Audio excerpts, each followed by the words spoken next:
Every fintech firm will run its own blockchain in next 5 years. Optimism. The logic behind this assertion is straightforward and simple, says OP Labs head of product Sam McIngvale. It's only a matter of time until every cryptocurrency exchange and fintech firm is running its own blockchain, according to OP Labs, builder of Ethereum overlay protocol Optimism. The logic is straightforward and simple, says OP Labs head of product, Sam McIngvale, pointing to the runaway success of Coinbase Layer 2, L2, network Base since its debut in 2023. For a start, Base has accrued an incredible ecosystem of users and developers to back the exchange, McIngvale said. But the biggest no-brainer is how a system like Base, combined with Coinbase Bitcoin-backed loans, allows dormant crypto assets sitting in custody to be monetized by lending them out, he added. Base was built using Optimism's OP Stack, a software product that helps users to develop Layer 2 blockchains that work with Ethereum but provide faster, cheaper transactions.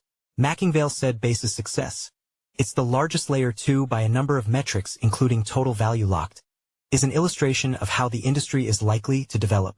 I expect every crypto exchange and every fintech company to run their own blockchain in the next 5 years, McIngvale said in an interview.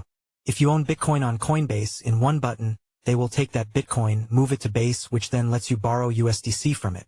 And now you can go do whatever you want with that USDC.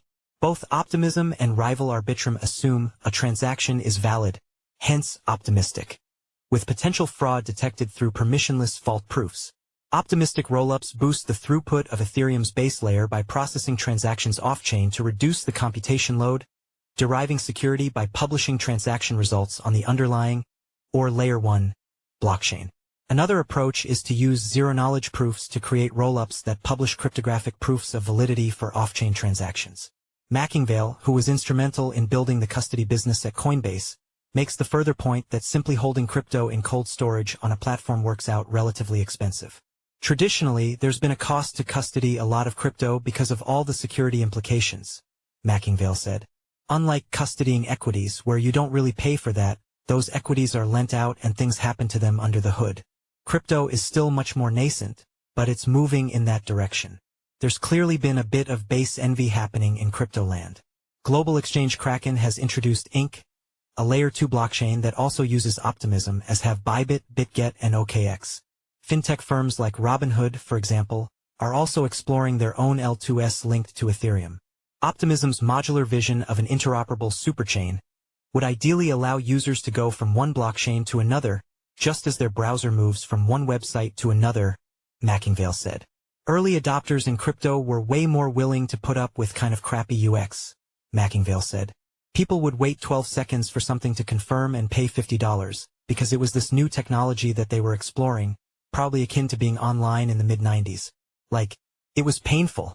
Ian Allison is a senior reporter at CoinDesk, focused on institutional and enterprise adoption of cryptocurrency and blockchain technology. Prior to that, he covered Fintech for the International Business Times in London and Newsweek Online. He won the State Street Data and Innovation Journalist of the Year award in 2017 and was runner-up the following year. He also earned CoinDesk an honorable mention in the 2020 Sabu Best in Business Awards.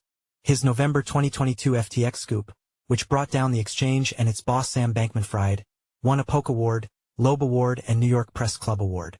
Ian graduated from the University of Edinburgh. He holds ETH.